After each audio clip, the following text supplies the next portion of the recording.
Welcome to this week's edition of Let's Talk About It. This is a bi-weekly discussion of a topic where we talk about something that affects the Black community economically. It is presented by the uh, Closed Private Investment Network, and I'm going to share my screen. Let's see. It changed some little things around, but we're going to start with the disclaimer. So this information is strictly for educational purposes only, and you're strongly encouraged to consult with licensed financial advisors, attorneys, or tax professionals before making any significant financial decisions or investments.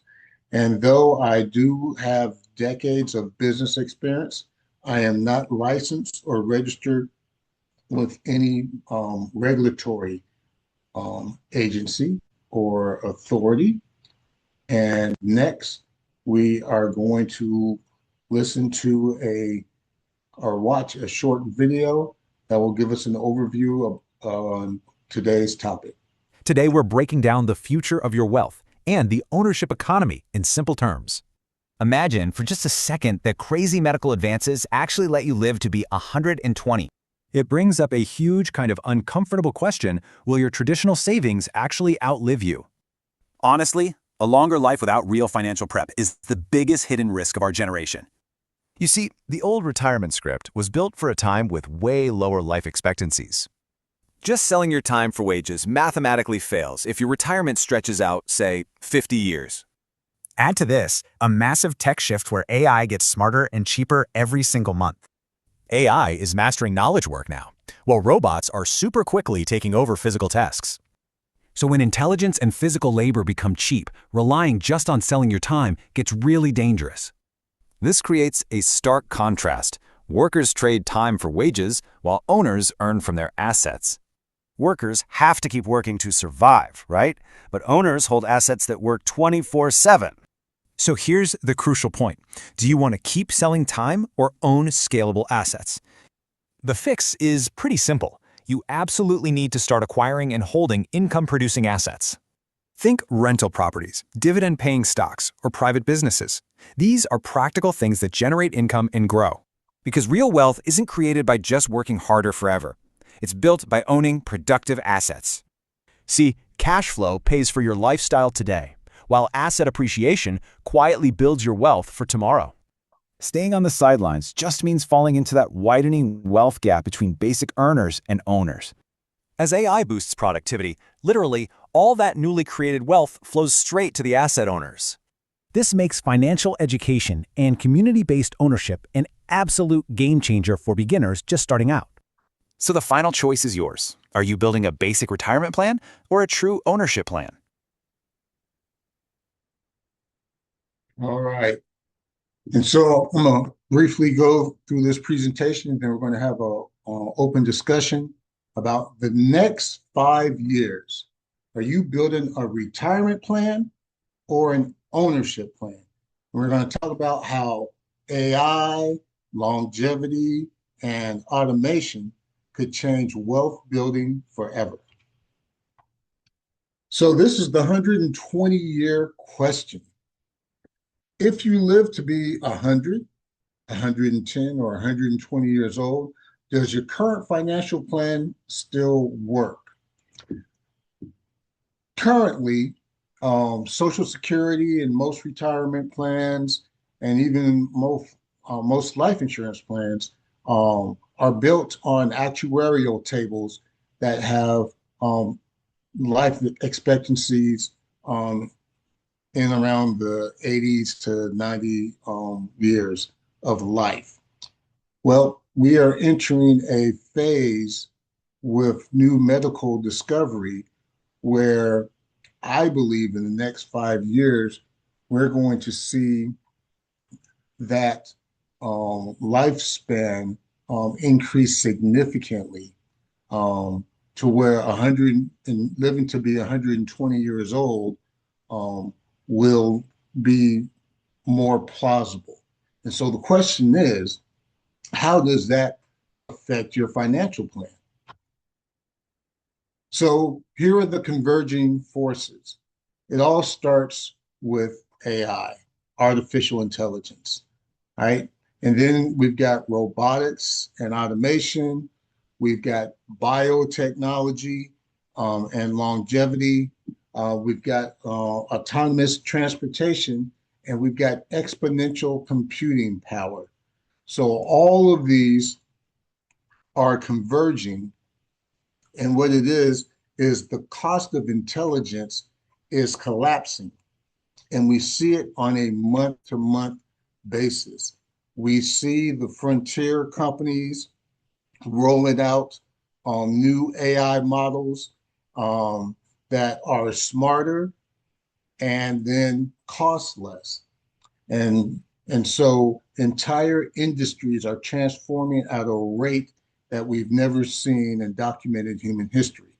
And so the future is arriving faster than most people are preparing for.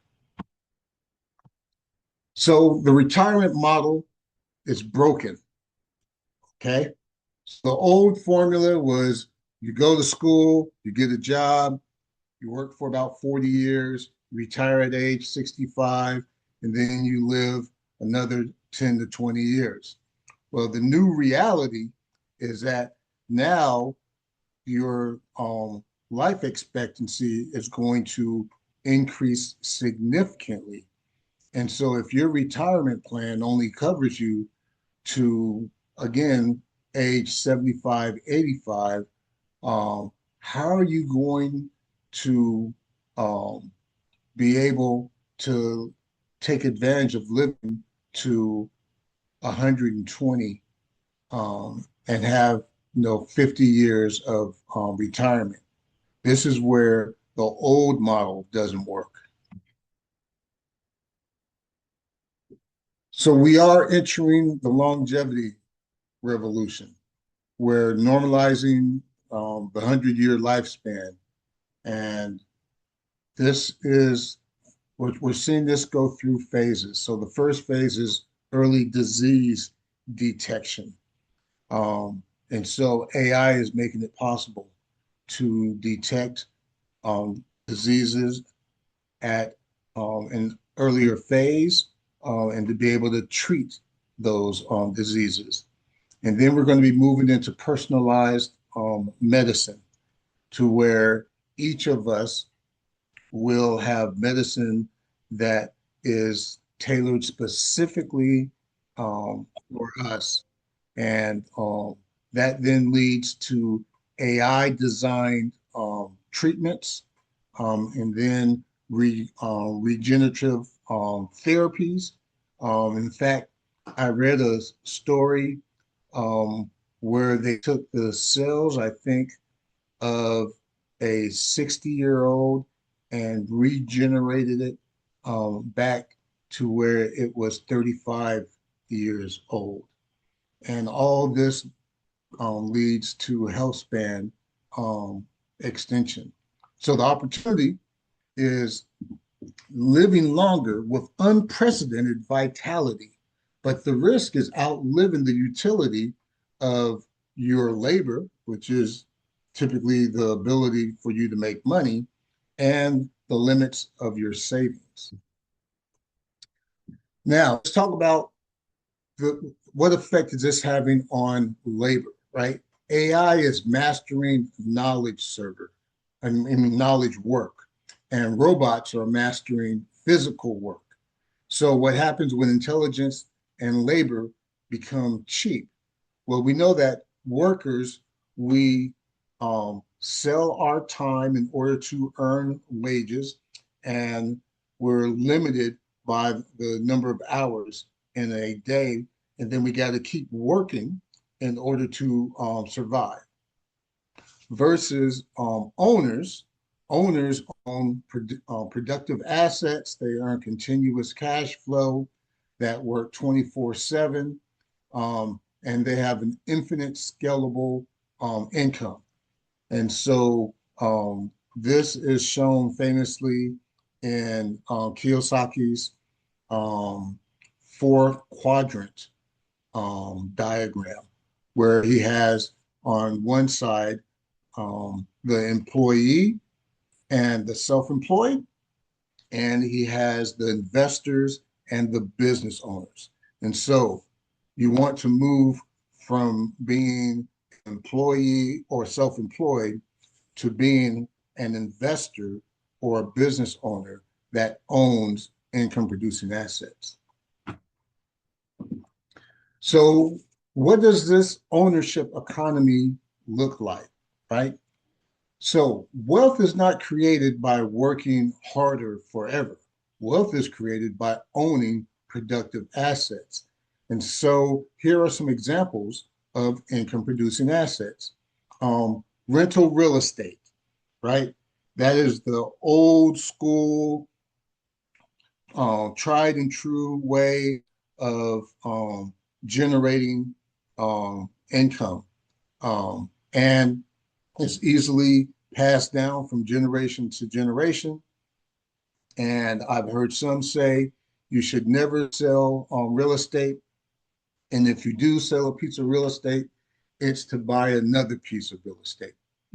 Then you've got private businesses, you've got dividend paying stocks, and now we get into owning infrastructure, such as um, um, utility companies and data centers, intellectual property. Again, that's owning something that can be licensed that generates recurring revenue. Energy assets are should be a cornerstone in everyone's portfolio now, because um, that is one of the bottlenecks in this AI future is energy. And then digital assets and platforms. That's when we get into cryptocurrencies, and we get into the platforms that AI um, operates on. So the financial resilience flywheel. So here's what the wealth machine looks like. So you acquire income producing assets that generate cash flow, and then you use the cash flow to fund your immediate lifestyle. And then you've got these assets that appreciate in value to build generational wealth.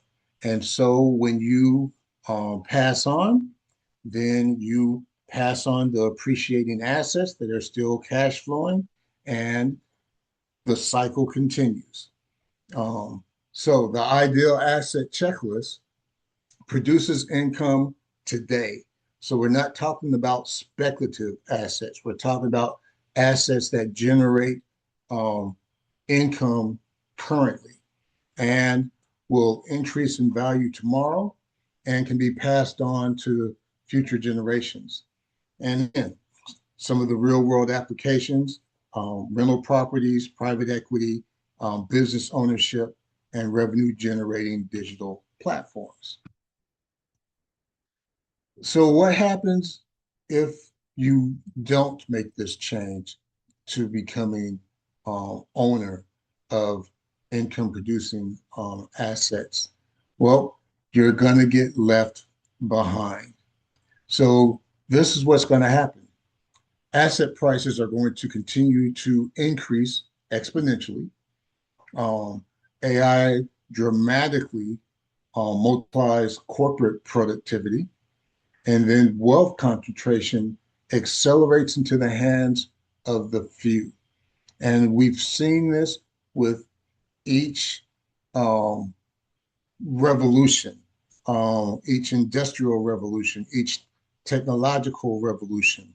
The owner of um, the owners of productions are the ones who benefit the most from the new productivity and the new profits. Um, so technology creates massive wealth. And again, that wealth flows first to owners. And communities that fail to organize capital will be left behind. So the question is, will we participate in the future economy or will we simply consume it? So this is where we recommend a community-based ownership strategy. And this is what CPIN, Closed Private Investment Network, is all about. We're about education and development. We want to um, provide educational resources so that every member can become at least a sophisticated investor. And then we also want to educate people on cooperative group economics and give you exclusive access to vetted investment opportunities. We focus on real assets and industries that are income producing. So tangible income producing assets in key industries for long-term stability and growth. We're not here promoting anything about getting rich quick. We're not promoting trading or anything like that. We are promoting long-term investing, buy and hold. And for even those of you who may be a little older, I hope that you can see from this discussion that if you hold on for the next 5 years, you will probably live decades beyond your current life expectancy. And then we provide networking and community. So we want to help you move from isolated individuals to a collective of wealth building ecosystem, right? So now, individual wealth is important, but community ownership is transformational. So the final choice. The goal is not simply to retire. The goal is to own assets that create income, appreciate over time, and secure the future of generations to come. Learn, invest, own, and build. And I will put into the chat links to our websites. And with that, I want to open it up to discussion from the audience. And I'm going to pick on Tim and Leroy because you guys are the elders here. And I want to ask, what did you think about this presentation and the possibility of life being extended to comfortably live until you're past 100 years old? Well, I'm older than my daddy was or his brothers when they died. So so I'm happy with that. And if you'd asked me this morning when my knees were hurting, I'd have said, no, I don't know, man. So to do that.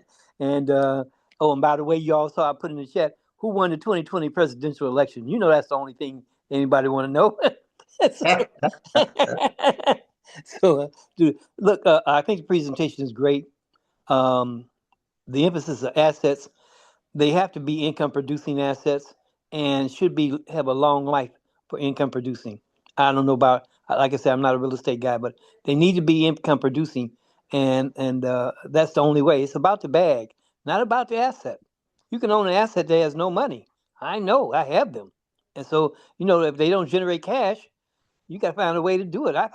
I've held an asset worth $2 billion since 2015, but it doesn't generate any money. It didn't even start looking at generating money till very recently. But so you got to figure out what can work. The other thing is that I'm really always interested in seeing how we can do because Michael, you really are about the collective. You're a Kwanzaa brother, so you come out of that whole Kwanzaa vibe. I got that.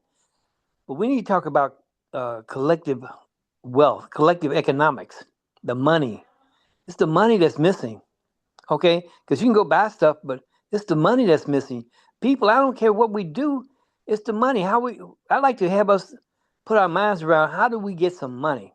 Because when you get the money, then you can go out and get stuff. I can tell you when you get money, you can go buy income producing assets, right? And you get to negotiate and grab people up that are in trouble. As I mentioned before, I used to run a little fund where we went and did debtor in possession financing, DIP financing, where you find companies that have gone bankrupt because they ran out of money and they have great Hmm. assets and they have income, and you go in, you can go in there and buy that doggone thing at 10 cents on the dollar, a nickel on the dollar, anything, bail them out with a little money of nothing, and next thing you know, you got a whole lot that you can turn around and make something out of it. And I think that's an opportunity. But how we do this, you're exactly right. Ownership is there. AI is going to extend life, maybe on the health side, but on the other side, what is it going to do for the fact that people aren't going to have jobs? There are no jobs, and it's not like when we came along and the first robots took over Detroit, or when computers stepped in and took over a lot of jobs. This is different. People will not have jobs. I laugh at the accountants that I deal with, and if I run into an accountant that doesn't deal with AI on a regular basis, they're already obsolete. Okay. Now, as somebody who used to write investment memoranda that used to take me 3 months to put together, especially for international stuff where you have to know the law in other countries and stuff like this. I did one for Canada recently. I did it like in about 8 minutes, right? And I didn't, and it was great in 8 minutes. So that means all the lawyers like me who had done that, we don't need them. Okay, you don't need them. You just have to know how to put the prompt together. Now you do need some legal background to be able to understand if you're looking at the right thing at the right style. But still, it's all the lawyers who don't have that expertise are dead. Who needs them, right? So financial services, who needs a stockbroker anymore? I mean, when I grew up, for a black man to be a stockbroker was a big deal, right? And hey, I work at Merrill Lynch and I sell stocks. I'm the stockbroker. Then they switched over. Oh no, I'm a wealth management person. Okay, you're not an investment banker, but you're a wealth management person, right? They wouldn't let us get near the investment banking deals. You could go out there and hustle your church and your family members to get a few dollars in and be a wealth management person, and you can work at Merrill Lynch and Morgan Stanley and all that if you bring in enough money to be able to churn those accounts. But yeah, what's going to happen is you don't need them anymore. None of us, none of us pick stocks because we have some broker sitting around telling us that this is a great thing to do. All the brothers and sisters who got jobs with Edward Jones, they bought that franchise. They may as well close their doors. Who needs them? Robin Hood came along and did everything else. So AI is going to choke a lot of people. I don't know what's going to happen. I really don't know. Writers, movie producers, all the things that we're used to have have gone to a different dynamic. What will happen to the people? I don't know, and no one can tell us because it hasn't happened. Now we need a collective group. We need some collectivity. So when your cousins are broke and they call on you for some money, you have some money to help them with because people are going to be homeless. And talking about owning real estate, hey, you can, but people are going to be homeless and you're going to have to start doubling up on housing, right? Because what you going to do? I don't know. It's a scary world. I don't know what's going to be in the next 5 years. And as far as comes to your retirement money, and I'm planning this out right as we talk. I've been planning out my retirement money that will take me and my wife all the way through past our expected lifetimes. I'm doing that. They've been doing that. My biggest problem is this: how do I really have a sense of where the financial world will be in 5 years? 5 years from now is a different world. Do I Hmm. well if I have my money in a some kind of annuity that pays me you know, $50,000 a month, how do I know that that insurance company is going to be able to take that money that they have collecting, invest it the right way, and be able to keep paying me my money? How do I know that U.S. Treasuries are going to be worth what they're worth allegedly now? I mean, they used to be AAA, but then they became AA. And how do I know that they're the gold standard? They may not be. Is gold going to be a standard? I don't know. So the next 5 years, I mean, I'm sorry about I'm ranting, but I'm really, be honest with you, I am concerned about what happens in the next 5 years, not for my life, but for my children and grandchildren and great grandchildren. What legacy can I leave them? What kind of wealth can I leave them? And they have skills. They're very good at their skills, but so what? Their skills are soft skills. They're not. They don't know how to build a house or do plumbing or electrical work, right? They do that soft stuff to where they went to school and got all them pieces of paper, lots of pieces of paper. So I'm very concerned about it. I don't know what we do. Uh, uh, I don't know how we make our money grow uh, over the next 5 years, 10 years. 10 years is too long a horizon to look at where this country will be in 10 years. None of us could have expected to see the country where it is today, even Right. 5 years, even 3 years ago, right? But where will it be in 10 years? Man, we don't know. We don't know what will happen. So, anyway, that's my rant about the old man rant. Okay. But I do believe this. Now, this is my spiritual side. Yes, there's a plan. And we can do the right thing. And I heard somebody say a different way. Pure, true goodness is a transformative power that elevates everyone it touches. Mm. So that's really what I'm going to be about. Amen. Amen. Amen. Thank you for sharing, Tim. Um, Leroy, um, what was how Thank how did you. how did the presentation impact you? Thank you. I'd be happy to share that. First of all, Tim, I appreciate your ranting. You got my mind going. Uh, this is great. Two things have happened to me today that relates to this. One, um, there was a young group of church bishops, and they still are excited about calling themselves bishops, who happen to be one of the cousin that go along with my younger sons that still in the spiritual realm of where I was 30 and 40 years ago with the same type of examples and all. And insisting that they wanted me to come on the call because I guess they wanted to convince me that maybe I need to be reconverted to where I was 40 and 50 years ago, which I have written books and all about moving from there. And the second thing is, then I'm gonna get to your point. The second thing is I was asked to provide some type of service to one of our rising institutions who was thinking about it, and they were trying to pick my brain and did, and really think that they have really gotten over on me with the little information that I shared, which is 1,000 times more than what they had. It relates to this whole thing in terms of information. Not only information, but this enhancement of where we are. And I think about my own life, getting ready to turn 75 in a few months. I found myself on this presentation snapping pictures of your slides because I'm going to go back over them um, uh, tonight and tomorrow and throughout the weekend because it has actually planted something in my mind that yes, Leroy, 75 is young. What about when I get 115? Amen.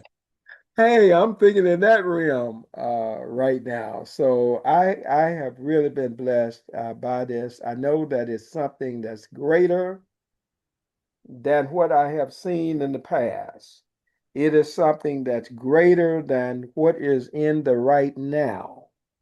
It is something greater that we are moving forward to. And I want to be a part of that wave of whatever it is. I don't want to be like my cousin who tricked me to get on that call. And I told he was going to start at 8:30 at Eastern time. And I said, now, I got another call at 9.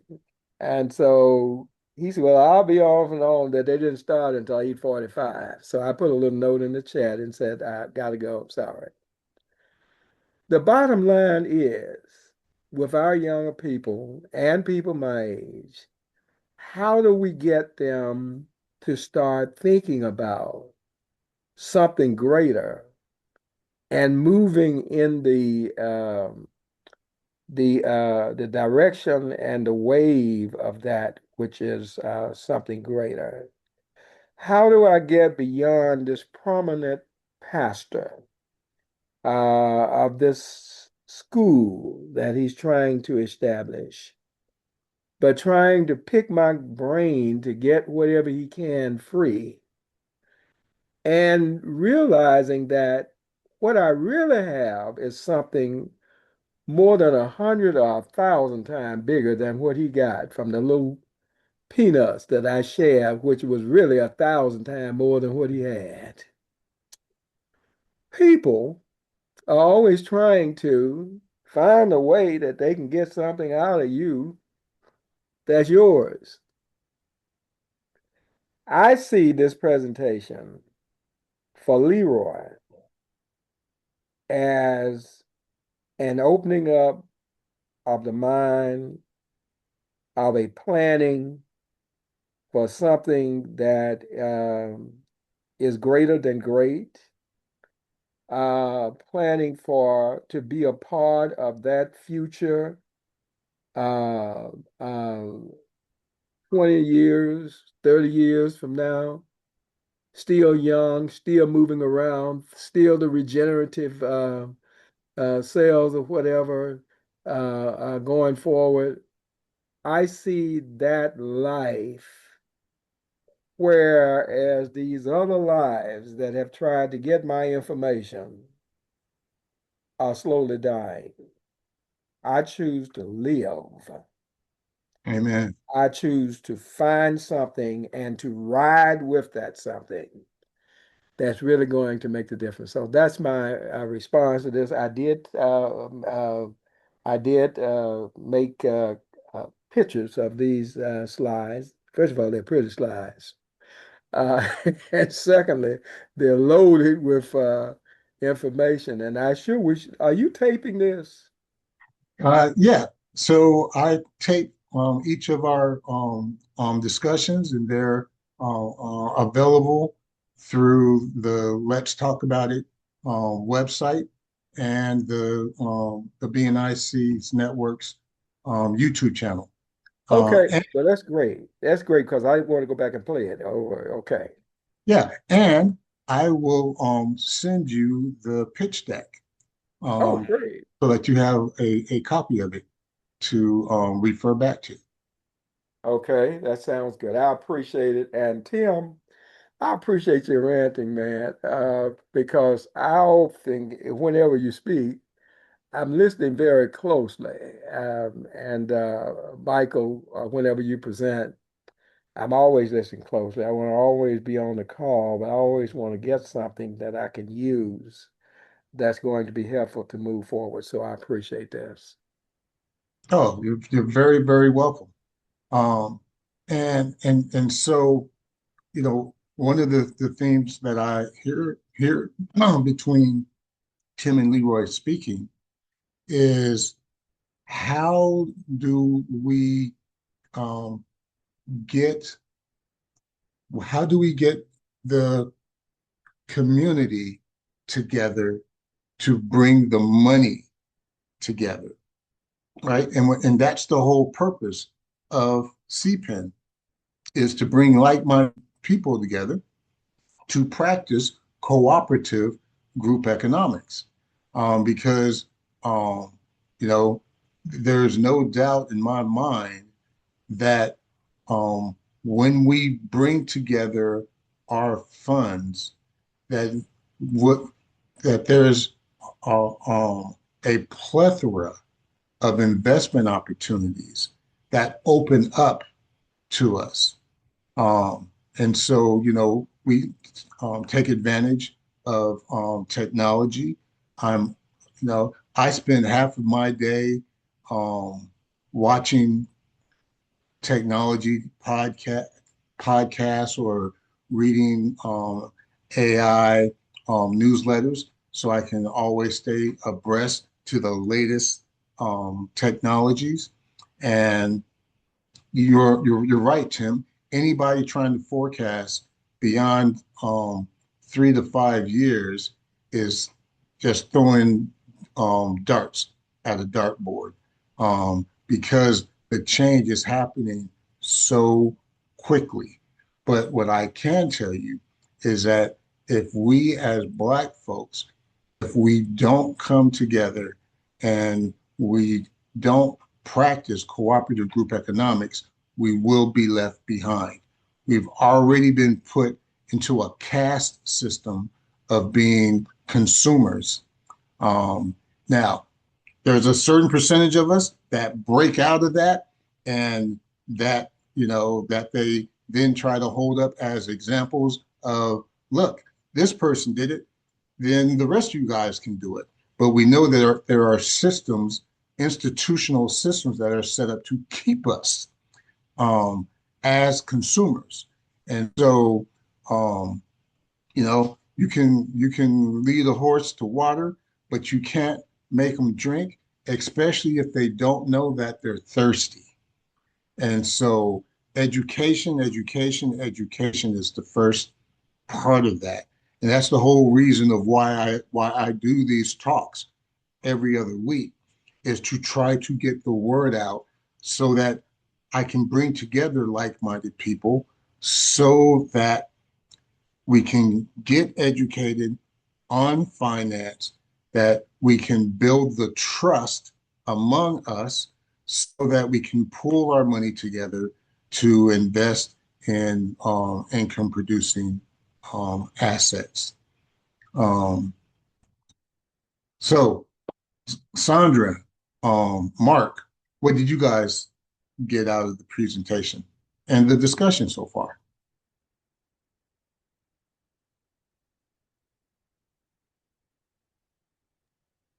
Yeah, I'm on, but Um, sorry. I'm on, but well, I'm not exactly like fully engaged. I saw maybe 3 slides of the presentation.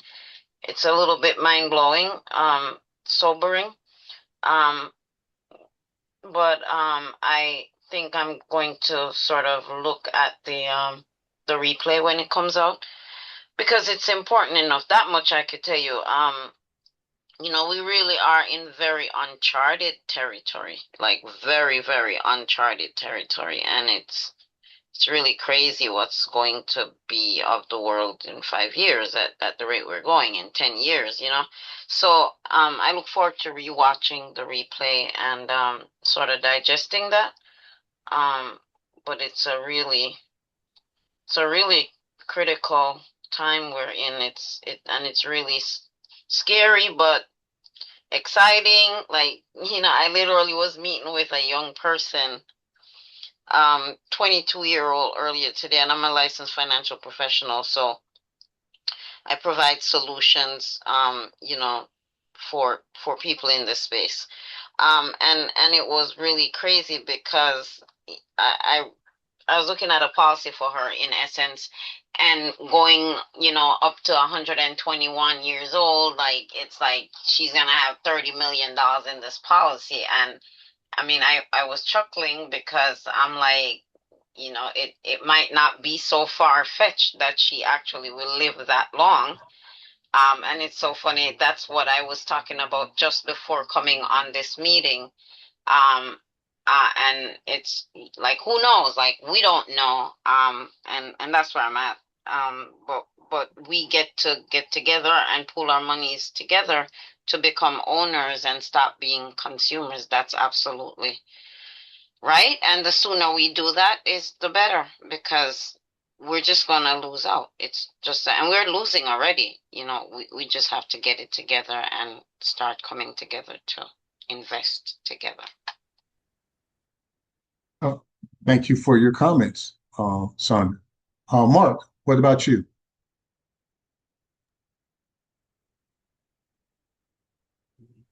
Um, great presentation, Mike. Um, when you first start talking, what for those who don't know, I'm a semi caretaker for my mom who's 81. So there's some realities to her current state of where she's at in her life, and I am taking into consideration, what does it look like for her the next 5, 10 years, et cetera. But I referenced my mom more so of the times I sit and watch television with her. There was a period where we was watching a lot of programming that dealt with European families who could trace back like 5 centuries, and kind of that structure, and the ownership of wealth creating assets was a consistent theme through that. And then of late, over the past year, becoming more familiar with the concept of family offices and understanding more historically how family offices work. It made me think, the download I was getting as I was processing that is the bamboozlement they've done on the whole family structure piece. Because there's something about passing on generational wealth when it's intentional. Then you're intentional with family structure. You're intentional with the whole process, right? And I've had the opportunity to run across one or two Black families where I discern the way he was moving with his sons was what they do in that family, and it's been passed on multiple generations. So that's where my head went initially. I'm in agreement with what Tim spoke to with regards to pooling the money. That's the whole purpose of the concept behind CPIN, as Mike so well articulated, is that building the community, building the trust, pooling the resources, and then because there's a pool of resources, we get access to opportunities collectively that maybe as individuals we didn't get access to. And my whole motto with Basketball the Remix has been change the game, change communities. Can the sport make an impact on the wealth gap? It can't solve the problem, but it can help fund the rebuild, right? And so our whole thing has been creating wealth, creating opportunities, and providing Black and brown individuals opportunity to own wealth creating assets, right? And as you know, our whole structure is geared towards tapping into this big, huge industry that has multiple billion-dollar brands. It's going to continue to do that, and sticking a wedge in that and pulling that out, and then making it a business model, leveraging this new tech, this new AI, blockchain, et cetera, to imagine new business models that now that revenue flow, the distribution is in the infrastructure of the opportunity. So I'm excited. I think CPenn's going in the right direction. Think this is a great topic to have, and I think for those of us that have young couples in our sphere of influence, possibly just dropping the idea of, have you guys thought about the intent of a family office and start really preparing your kids, et cetera, and just encouraging that amongst those that already are young, have families, and sharing that information and sharing this opportunity with them. Because if you can get a family on this page, and then you get multiple families on this page, I think this could really be, it will be something powerful. So I think those are all my touch points. Well, thank you, Mark, for your comments. Absolutely. So, I consider myself, I think, Tim, I think you're the one that gave me the title as a financial engineer, right? I create financial infrastructures, and I am dedicated to creating financial infrastructures for the Black community in order to support the Black community to become self-sufficient, self-reliant, and self-determinant. CPEN is one of those infrastructures that I've designed. And I'm just building, different pieces of 1,000-piece puzzle.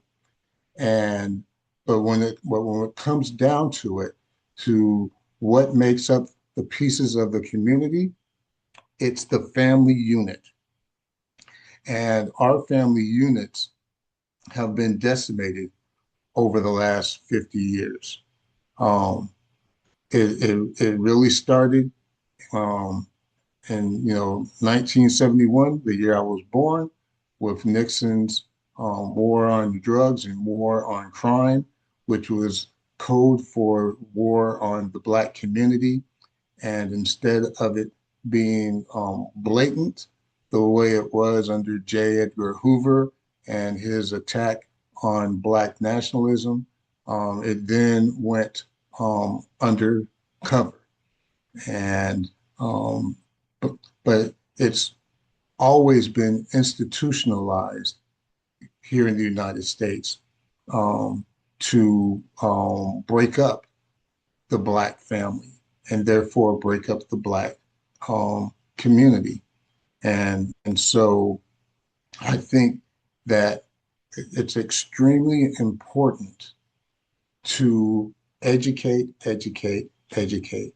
I know that Sandra has a group that she's put together that meets on a monthly basis, also talking about financial education and getting your financial house in order.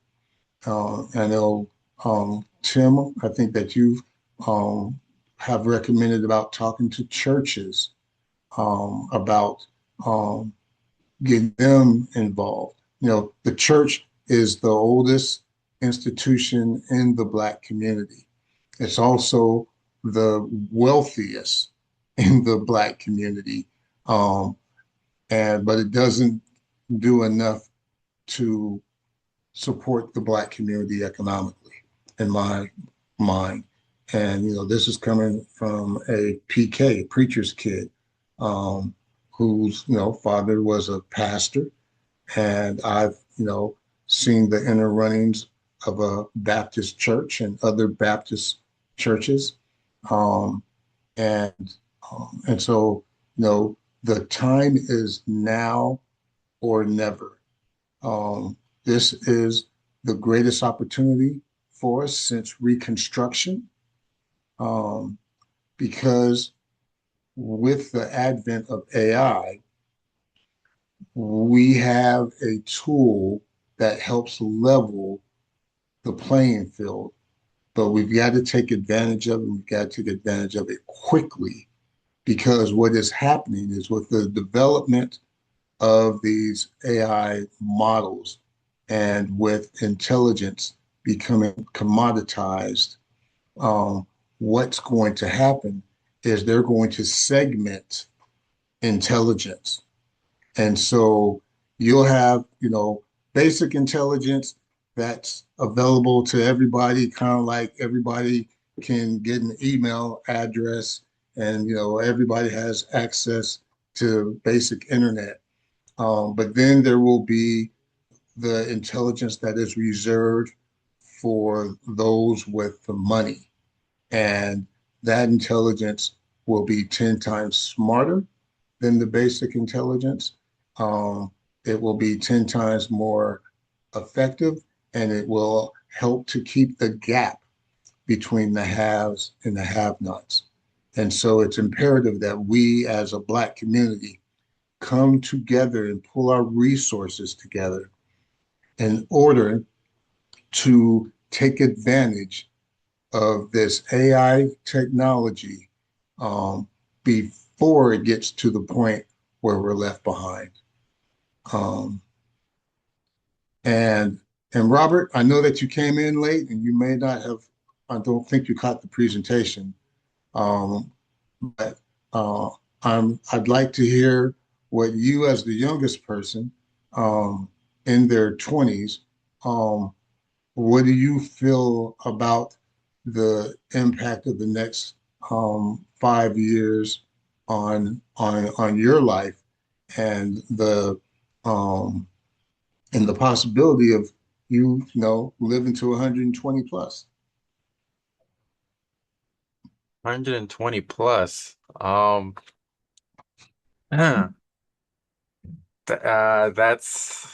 That's a lot of time. A lot of time. Um, it's definitely a lot to think about because I mean, even after, you know, 100 years of living, it's still like when you're younger, you feel like life is so long, right? But once you're out of school, it's like life just picks up speed so quickly. But still, 100 years is a long time, much less 120. Like it's pretty crazy. Yeah, and um, what probably has the biggest impact on you is the change of work, right? Yeah. And so, you're a recent college graduate, and Hmm. now you're faced with AI and taking over knowledge work and the uncertainty of um, your ability to, you know, to go the traditional path of, you know, working 40 years, retiring. Um, that model is broken. And so, um, in speaking with you, I'm happy to hear that you're already on the path of business ownership. And so, at such an early age, you already understand that it's better for you to be a business owner or an investor than it is to be an employee or Absolutely. self-employed.